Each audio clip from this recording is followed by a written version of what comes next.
Maybe you will get 7 million eyeballs, but what is the point? I am not accustomed to helping your party do anything. Yep. But let me give you some advice. This was the dumbest thing I've ever seen. And if you read the comments today, Lord have mercy. What you're about to see isn't a joke, though you might think it is, and we wouldn't blame you. Welcome back to the channel, where we brave the awkwardness so you don't have to. Before we jump into the main event, tell us where you're tuning in from, and don't forget to like and subscribe to catch future updates.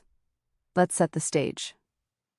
CNN has brought back Scott Jennings, the only person who somehow keeps his cool amidst what resembles a political three-ring circus. Facing him is Democratic Congresswoman Marilyn Strickland. What ensues is less of a conversation and more like a slow-motion calamity filmed through a TikTok lens. It kicks off with a video, not just any video, but a slickly made, openly shared, and startlingly earnest slice of political drama, courtesy of female Democratic legislators. This wasn't leaked or a satire.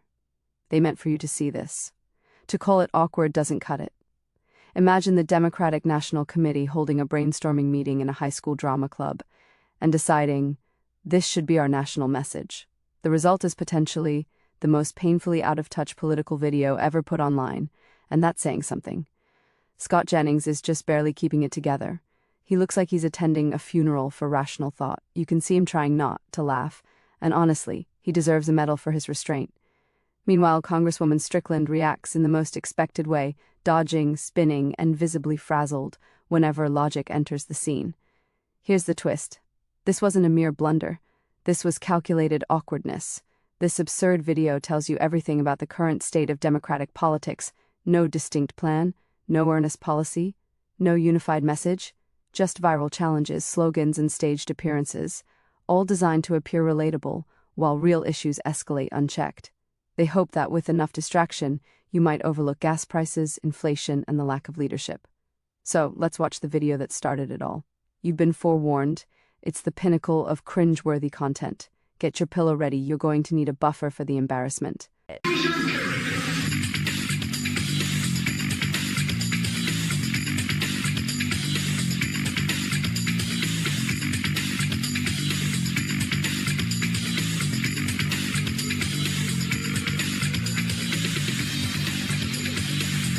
This marks the third occasion I've watched this spectacle, and truthfully, I'm still grappling with what I just observed. I'm going to replay this CNN segment for you because, let me tell you, I really need some time, significant time, to comprehend what exactly I just saw. Let's dive back in. That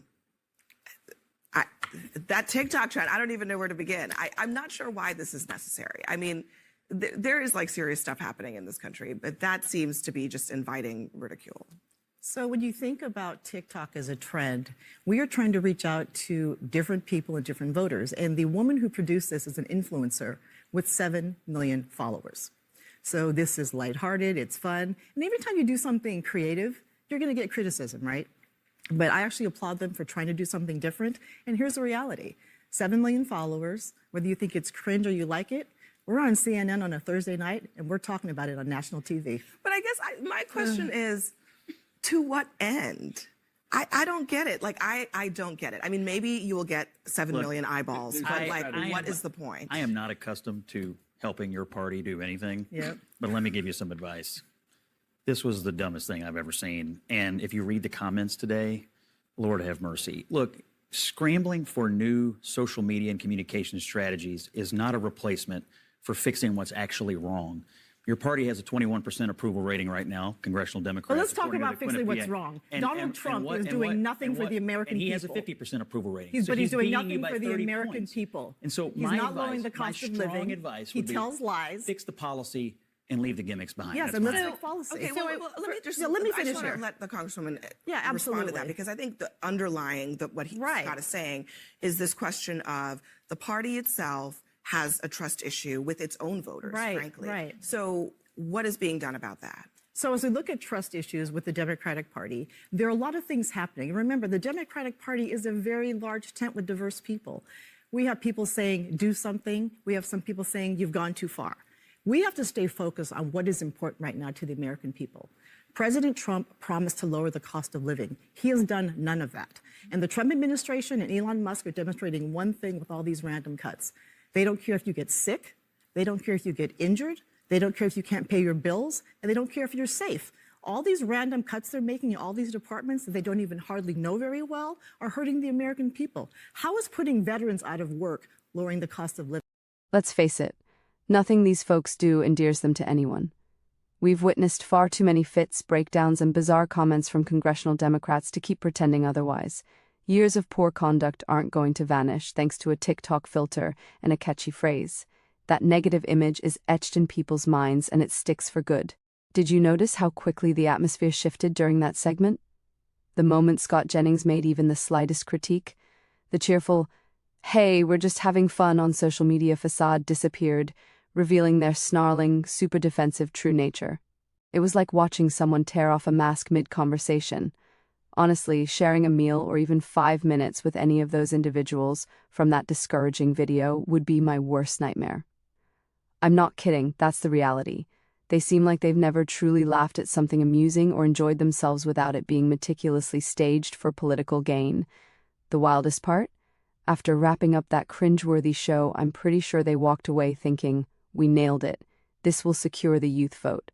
Seriously? What we saw is what happens when political marketing crashes into a massive cultural disconnect.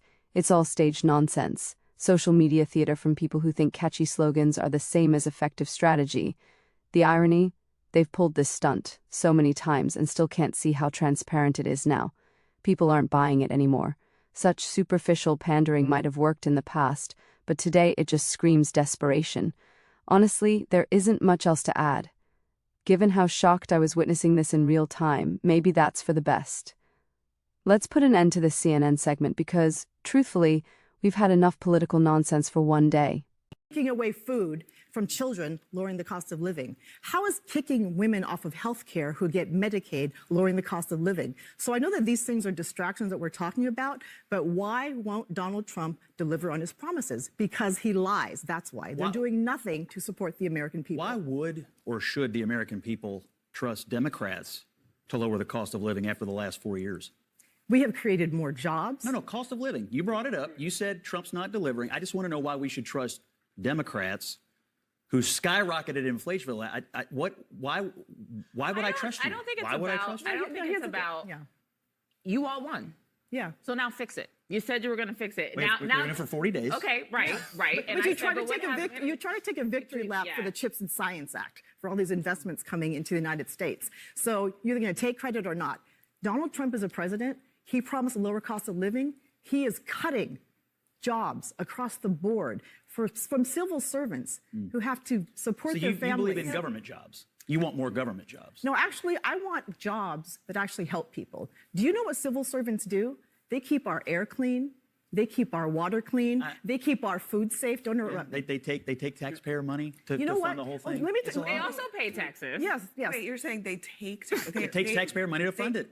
It does, but they're employed by the government. This is the Democratic Union. They are more employed. government They are jobs. jobs for the American people, and they're not getting rich off of it. Let's not forget, yes, Donald Trump and the Republicans won, Yeah. but the Democrats severely lost. And you're digging your hole deeper, you're saying especially in a severely? week. Especially in a week after the debacle of what happened during the president's speech, the embarrassment. I don't know who's creating this strategy, but believe me, no one is getting on board. The Democrats have lost. I would argue the Democrats are far more exclusionary. If you don't agree with them, you're canceled. If you say something inappropriate, you're out. And there's never a coming back in. The Democrats have told the American people, you agree with us, or we don't want you.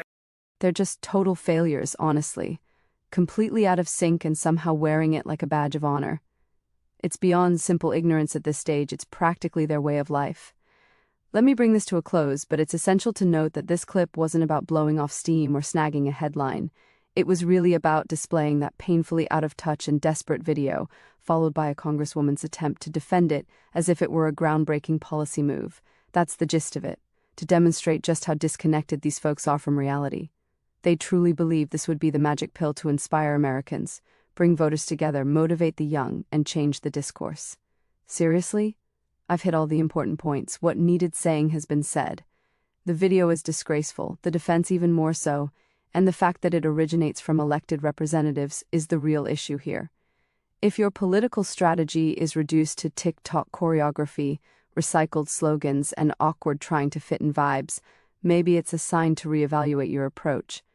Anyway, thanks for hanging out and experiencing that mess with me. I absorbed the secondhand embarrassment so you wouldn't have to. But now I want to hear from you. How did the video strike you? Did it ignite a spark of inspiration? Did it tap into your sense of democratic unity? For the younger crowd tuning in, did it sway your vote? Because, hey, they're trying TikTok now. Share your thoughts in the comments. If you enjoyed this teardown, a like and subscribe would be greatly appreciated. Thanks.